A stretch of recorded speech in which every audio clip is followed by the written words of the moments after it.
Today we are going to tour the place that we got our legless lizard from, our friendly legless lizard, and the place that we got our walking sticks from that we recently did a video about. And you know what, we're not just going to tour the store portion of this reptile facility, but also the breeding that goes on in the background. Today we are touring Reptile Rapture.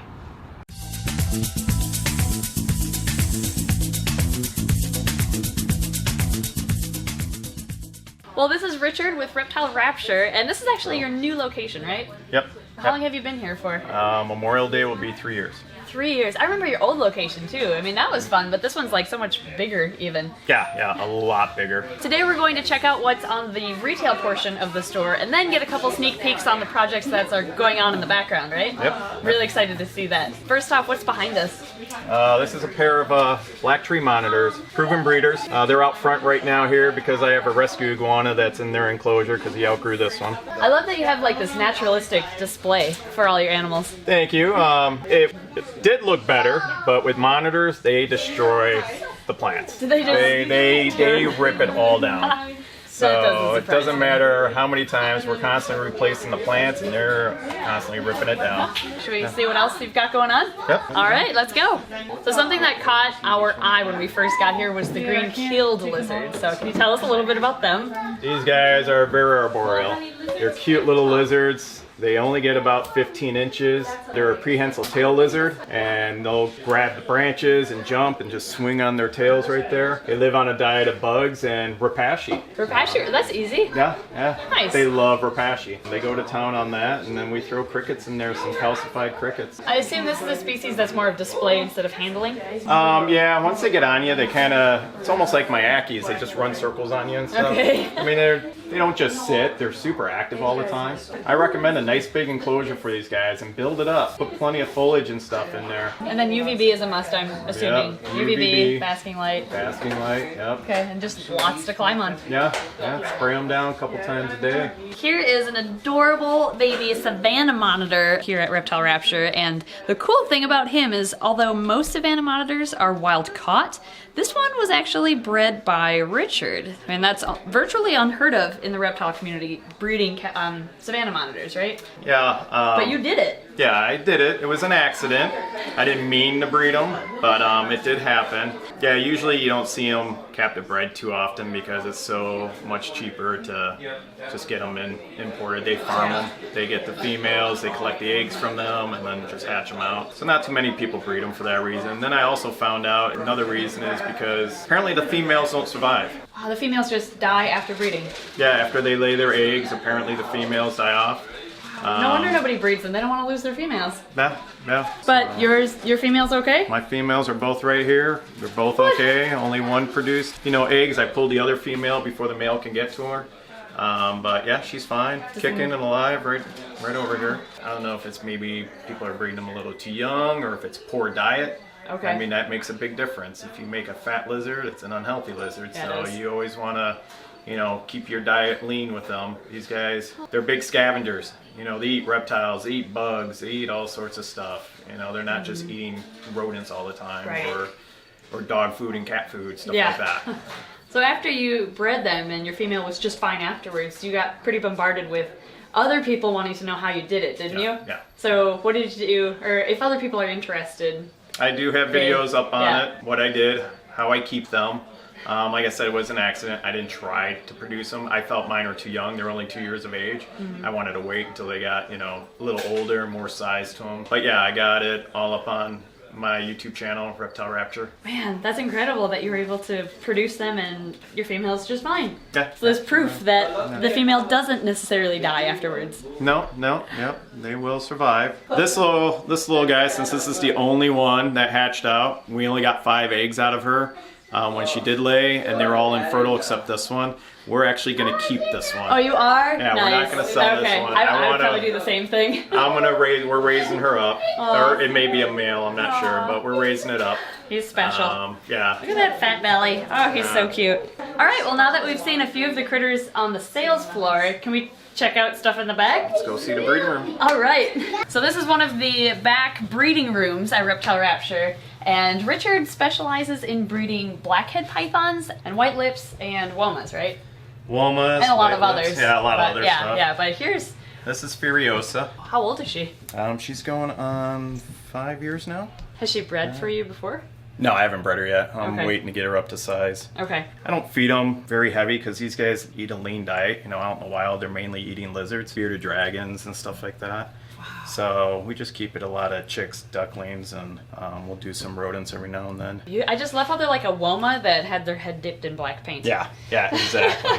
They're beautiful snakes. Her father's right there, Mr. Awesome. Oh, up here?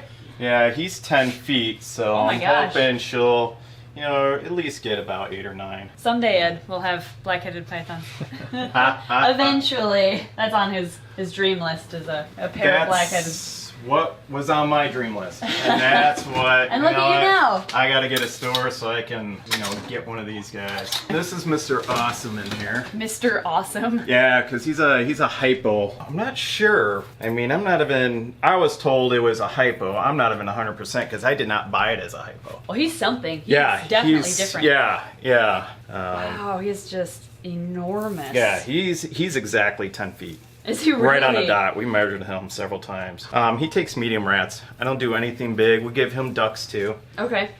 Just a lean diet. That makes sense. Try not to do anything fatty because these guys will get fat and lazy and they won't breed. Okay. You want to keep their diet really lean. So how are black-headed pythons as pets?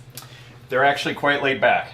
Are they? Yeah, they're not bad at all. I think you have a better chance of having a Woma python nip on you than you do a blackhead. Really? Because my Womas, I've produced so many Woma pythons, and boy, some of them can just be little pistols. Not all of them, but I have never had a problem with any blackhead pythons except for one female that I got, an adult, and she was super aggressive. I took her in because she was looking kind of funny. It turned out she had cancer in the brain. Aww. And so we're maybe thinking that's why she was really aggressive, because none of my other blackhead pythons have ever been aggressive. And I got, this whole thing's full of black-headed pythons. I got 2 black-headed pythons out on the front of the store. I got baby blackheads over there. How many are your permanent, like your personal blackhead pythons? All these right here. Do you just have 2 females then? I got 3 males and 3 females. Okay. And what do we have on this side? These are my black roughnecks. These guys are really friendly, except their nails are horrible. Oh, are they? You guys' nails are Look horrible. at Come here, I'm not feeding you. Come on. you. Are you sure you're not feeding me? And they're always in shed. They Really? never stop shedding. They seem very like curious about They are, everything. even from babies. Are these a pretty good option if you're looking for a smaller monitor? For a small, that's full grown over there. Okay. So yeah, if you're looking for something smaller and that's just friendly right off the bat, all the babies are, I've never had problems with babies or any of these guys. Look how docile you are. They're all like that. Huh.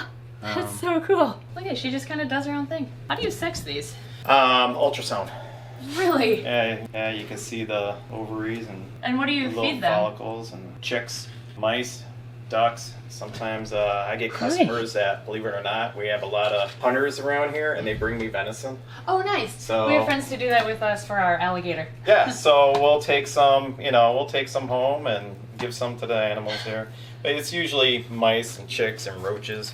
Are they? So they're pretty much garbage disposals. They don't care. Yeah, just like a savanna, except more arboreal. Next up are the white-lip pythons. They call them the blacks, but they're really like a silvery white-lip python. These are a more calmer white-lip where you can take out and handle more than the northerns, like the gold ones I have over here. Oh wow! Look at the color difference. Yeah, that's the southern locale. This is the northern locale. And then actually, I have a special one which we don't know.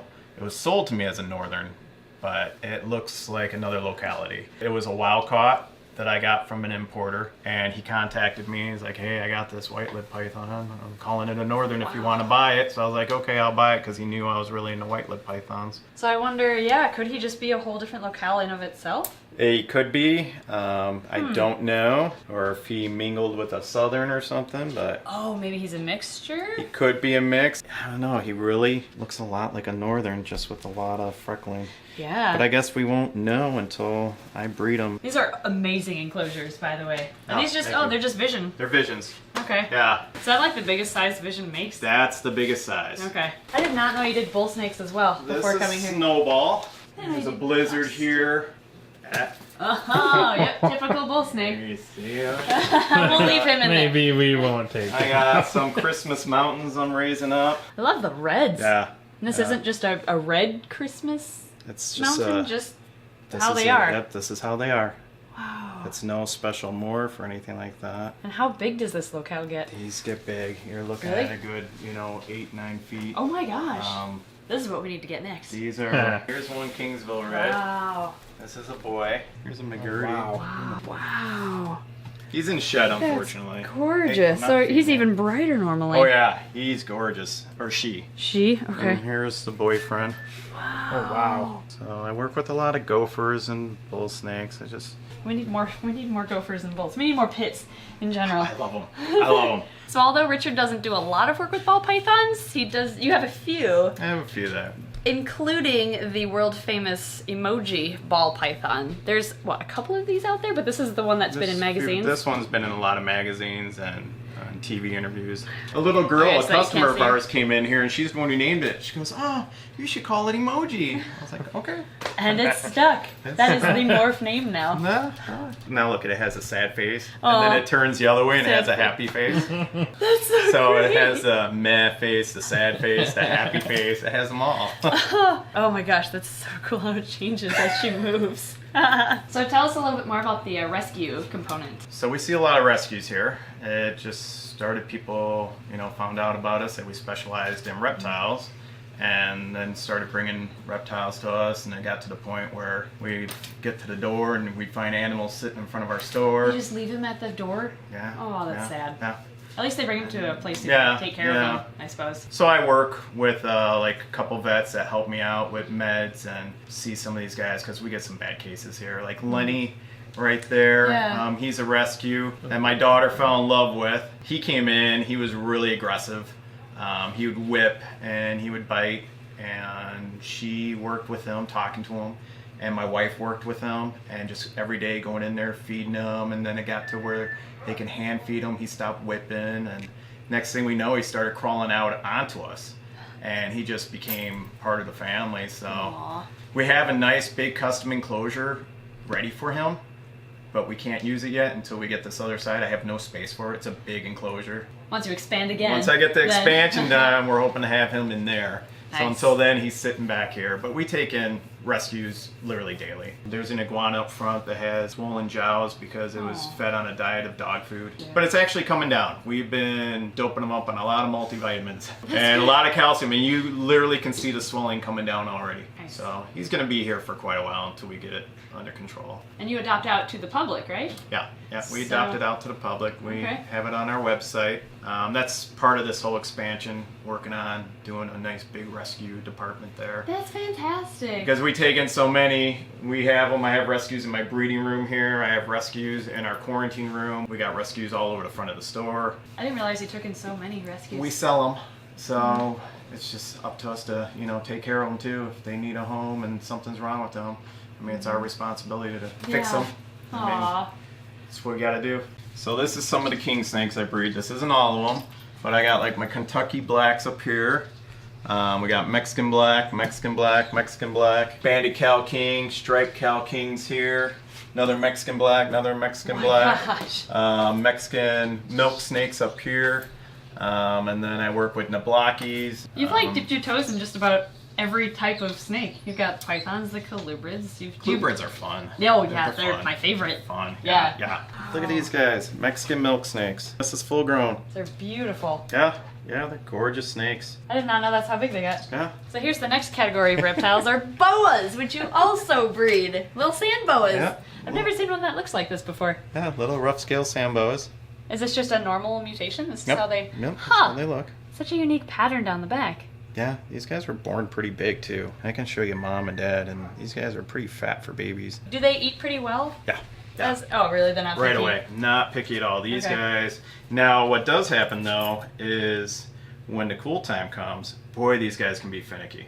Oh, yeah. They will stop eating and won't eat for months until it starts warming up again. And usually I'll stimulate them because we breed our own rodents here, and I'll stimulate them with like a live pinky, and then they go right back to frozen. They're fantastic eaters. Here are the parents. Dad's the one in shed here, the little guy. But you see that like little pattern, that color they have going in there. Yeah, those are gorgeous. It's like a... I'm so used to Kenyan sand boas on the market. You don't see things like this that often. Yeah, that's what caught my attention. I was like, I really like these. I used to breed Kenyans years ago, but these really caught my attention.